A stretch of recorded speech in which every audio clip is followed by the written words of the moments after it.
Happy Sunday. Welcome back to Kevin Toll Reads. So today I have another video in my deep dive character study, and today we're tackling the character Aloysius XL Pendergast, Agent Pendergast of the FBI. He is a fictional character created by Douglas Preston and Lincoln Child as they co-authored 21 books in the Pendergast series. And I have read this series in its entirety. I am looking forward to the new book, Book 22, which comes out in the middle of August. Book 21 left on a cliffhanger, and I'm eagerly awaiting it. And so, some cool kind of interesting things about Pendergast, in these books. The books started in 1995 with the first book, which was published as The Relic.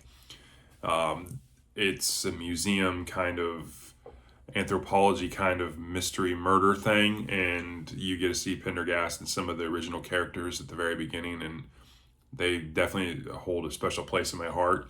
I've read the first 4 or 5 books multiple times, read the series as I said, in its entirety. Definitely one of the series that I'll be adding to my long-term reading goals to reread again. As I've commented with some of you, I gave most of my mass market paperbacks of this series away, and I wish I would have, but I wish I wouldn't have, but it was one of those things. I'll get them again. You can usually get them off of thrift books for pretty cheap. So who is Agent Pendergast? He comes from a very crazy family with deep roots in Louisiana. He was raised in a mansion on Daphne Street in Louisiana. He with his brother Diogenes. He studied anthropology at Harvard. He is ex-special forces. He's a master of disguise.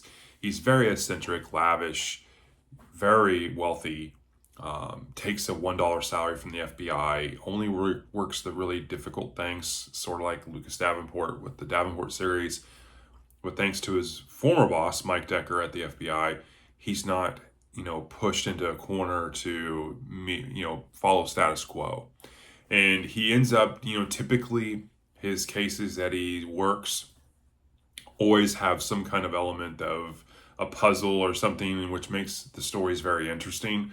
And so he also ends up, usually there's someone that dies. And like a Sanford and Davenport, he's never really pushed about it because they know he's working very unique cases. And so he kind of gets that break, because he doesn't really need to work type thing. So it's always an interesting dynamic. He has a great cast of supporting characters that you learn over the course of these books. And I'd be remiss if I didn't talk about them because they're pretty phenomenal in their own right. You have Proctor, which is his butler, but more than a butler. He's military trained, he's lethal, and he drives Pendergast's Rolls-Royce Wraith because, he's not going to drive a Camry to work, let's be honest. You have Lieutenant Vincent D'Augusta, his true friend. He meets him early in the series, and you meet him as a reader. They develop a relationship. It starts out really rocky, but then it's built on trust, and D'Augusta comes to trust him with his life on many occasions. Pendergast seems to always push that trust with him, which doesn't always sit well with D'Augusta's wife, who we meet at the time before they're dating, which is Captain Laura Hayward. But Pendergast sees something in her that she's very calculated and cool and thinks well under pressure. And so he kind of blossoms and develops that relationship. You have Nora Kelly, who is the scientist in the first few books, has her own book series by the 2 authors as well, a spinoff series. You have Bill Smith back, who is the journalist, but very smart and calculated and has his purpose in the stories.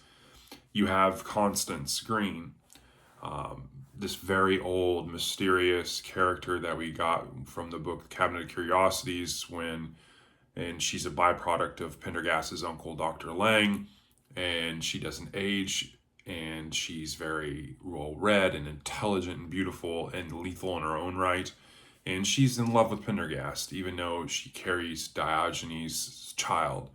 Diogenes is Pendergast's brother, and he's basically the complete opposite of Agent Pendergast. And he's where Pendergast is good, Diogenes is evil. They both have the same kind of skill sets. They're masters of disguise. They're lethal, intelligent, rich, and Diogenes turned evil because of an accident growing up. And, there was a head injury, and basically it flipped a switch with him.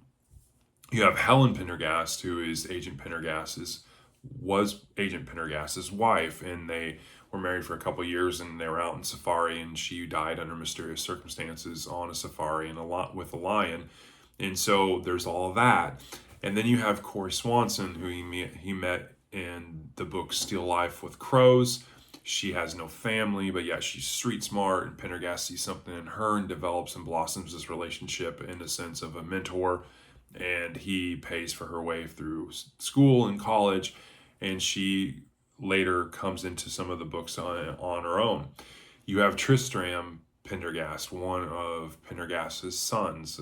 He has twins from Helen, and this one is the nice one, and the other one's the native evil one, and that relationship dynamic. And so the supporting cast is phenomenal in its own right, but then you have, obviously the main character Pendergast is the creme de la creme of the story. So cool facts, what I really enjoy about Pendergast, he spent time abroad in Tibet. He learned a meditation technique called the Chong Ran, and he does this thing where he gets into this super meditative state, and he can see crime scenes even though he wasn't there, and see them in 4D and actually hear what was being said.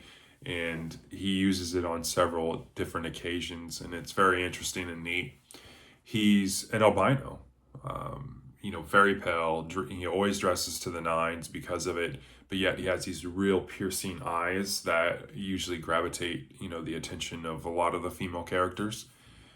He's obviously Southern. He has a Southern accent. He has a very deliberate manner to him. Doesn't seem like he's always in a rush, but then he can be in a very, very rush, like the typical New Yorker.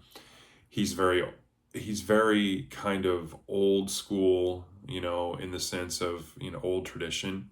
He has a really cool apartment in New York City called the Dakota, and I really enjoy that. He has the really cool home, which has the Cabinet of Curiosities and all of these, genealogy and family things that you learn about through the books, and it's just very interesting. He's always really Bond kind of like James Bond. He carries around lockpicks. He has test tubes and compounds that he always carries on his person, and he has different pockets and stuff that are tailored into some of his suits where you don't see him. He carries a less bear. He's just very an intriguing, interesting character. In terms of the series and books, where should you start? You can start reading the books anywhere. They're kind of standalones, but that's at least the general thought. But I have a different opinion. I think there's some books you can't read start here.